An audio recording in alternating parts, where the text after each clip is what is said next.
Enlightened poetry में प्रेम के आयाम में प्रेम के नए रंगों के साथ कृष्णा जी की ये कविता।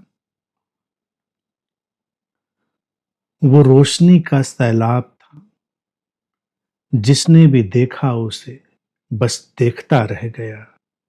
इस दिल से उस दिल तक वो सैलाब घुमड़ता रह गया।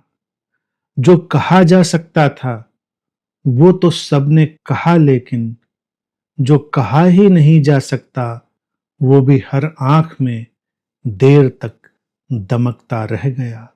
नाम खो गए, पहचान खो गई, और कुछ उससे भी बड़ा हमेशा के लिए हर वजूद में अकारण लरजता रह गया। बादल नहीं था कोई भी, साफ नीला आसमान सबके जीवन में बरसता रह गया। जो जहां था वहीं खो गया, आंख का एक पावन आंसू जिंदगी के सारे दाग धो गया। कुछ ऐसा हुआ कि वक्त भी ठहर कर सब देखता रह गया। न फूल थे न इत्र था, बस उसी का जिक्र था, जिसमें बेसर्त डूबकर हर कोई महकता रह गया। न कोई आग थी न कोई ताप था, फिर भी जो जलना था वो जल गया। सबके भीतर का शुद्ध सोना निखर कर दमकता रह गया। जिसने भी छुआ उसे वो महकता रह गया। जिसने भी देखा उसे बस देखता रह गया। न कहकर भी वो चुपके से सब कह गया। उस सैलाब में जो भी बहने जैसा था बह गया, और जो भी रहने जैसा था बस वो ही रह गया। वो रोशनी का सैलाब था। ये प्रेम और प्रेम से भरा अस्तित्व ऐसे रोशनी के सैलाब की तरह आता है।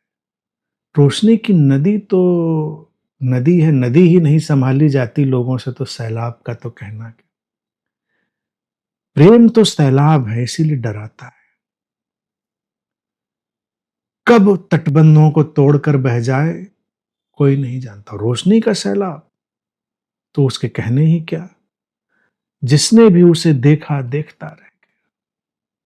क्या कर सकते, इतना अनिर्वचनीय सौंदर्य है कि देखने के सिवा कुछ बचता नहीं। इस दिल से उस दिल तक वो सैलाब घुमड़ता रह गया।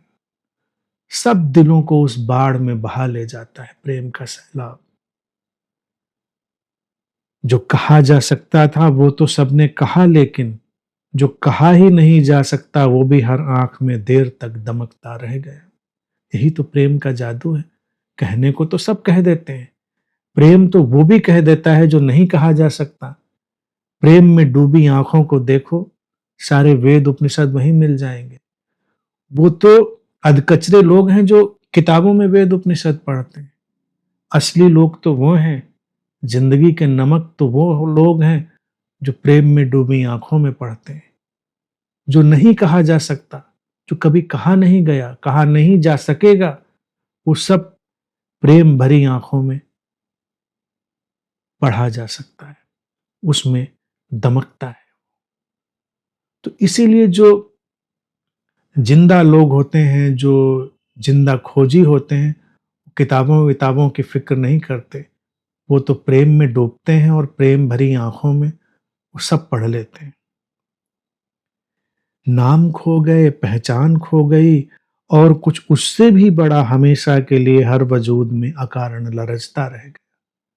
नाम पहचान, सारे झगड़े सारे झंझट तो इसी बात के हैं।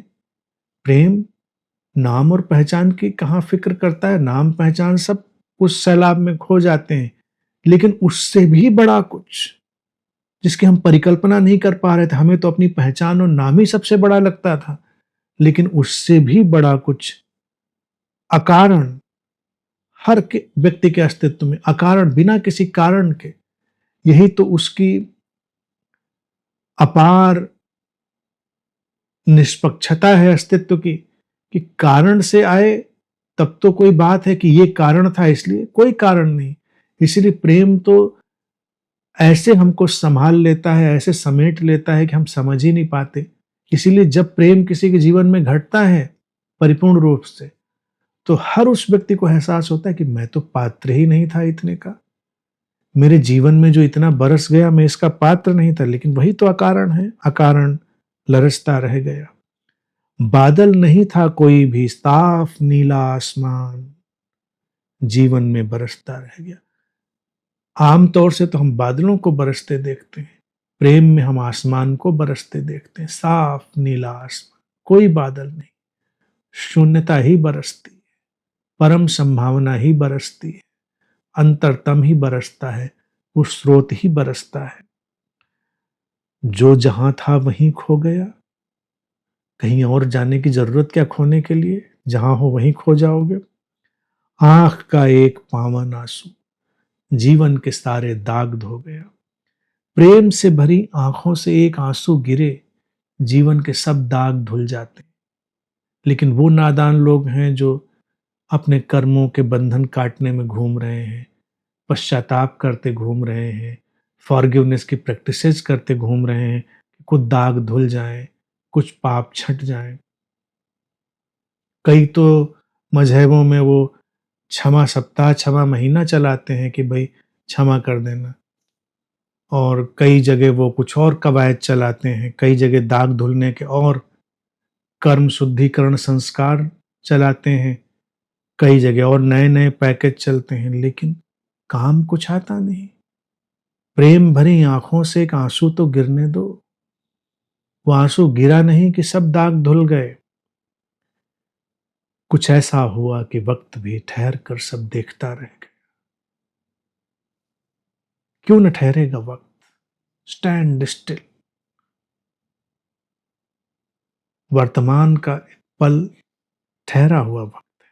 न फूल थे न इत्र था, बस उसी का जिक्र था। उस जिक्र में ही इत्र आता है।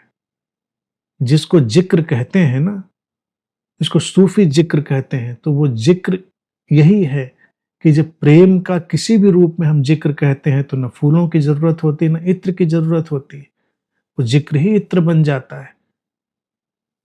बाकी किस इत्र की जरूरत है, किस फूल की जरूरत है? ये कौन से नादान लोग हैं जो प्रेम में भरते हैं और पूजा में जाते हैं और फूल और इत्र चढ़ाते हैं? नहीं, क्योंकि जिक्र नहीं है, इसीलिए बाहर फूल और इत्र की तलाश है। जिक्र है प्रेम का, तो फिर न फूल की जरूरत न इत्र की जरूरत, जिसमें बेशर्त डूबकर हर कोई महकता रह गया। बेशर्त, न कोई आग थी न कोई ताप था, फिर भी जो जलना था वो जल गया। प्रेम की आग कोई ऐसी आग नहीं होती कि उसमें कोई ताप आए और उसमें कुछ, लेकिन फिर भी जो जलने जैसा होता है, प्रेम उस सबको जला देता है और सबके भीतर का शुद्ध सोना निखर कर दमकता रह गया। जिसने भी छुआ उसे वो महकता रह गया, जिसने भी देखा उसे वो बस देखता रह गया। प्रेम का यही जादू है।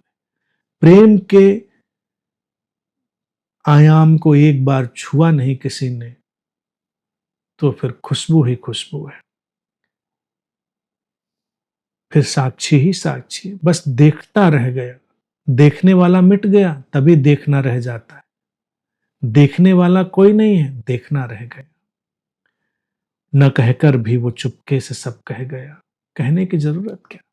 कौन प्रेम में डूबा व्यक्ति कुछ कहने की कोशिश थोड़ा ही करता है, तब भी सब कह दिया जाता है।